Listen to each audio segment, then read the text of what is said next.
Pag 5 months, uumbok na kasi gano'n. Dito sa puso ang level ng uterus. So, ito yung ulo,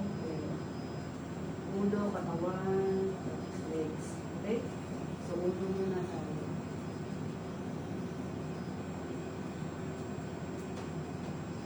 So, parietal. 18 weeks. Okay? Then, circumference.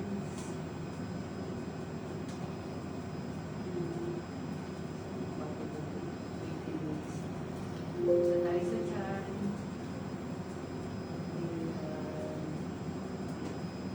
Yung ilog, abdomen. Tiyan ni baby, bewang. Ayan, iniresyo kasi namin yung bewang ng baby. So, ito yung ulo, leeg, heart.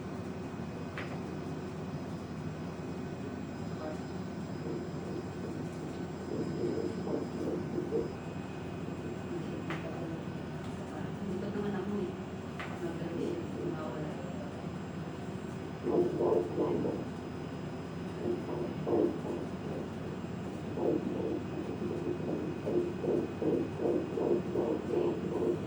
So, heartbeat. Heart rate. One heartbeat to the next. 155. Normal. So, punta tayo sa legs. Gender reveal ba kayo? Sige, huwag tumingin. Huwag tumingin sa legs kasi mamaya ma-imagine nyo yung image. Sasabihin ko pag pwede nang tumingin.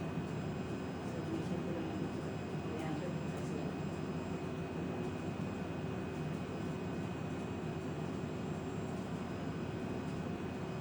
Sige, pwede tumingin. Ito lang naman ito. Femur. Ito sa hita. Okay? Pero sa tiyan, may ka ng measurement. Abdomen.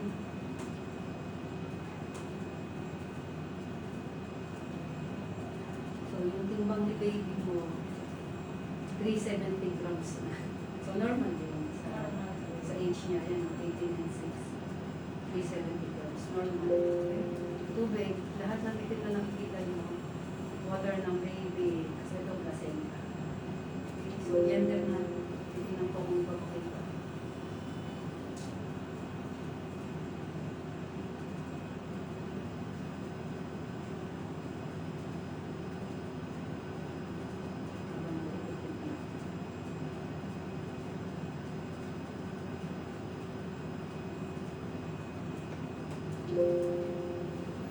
Baka binibigyan nila.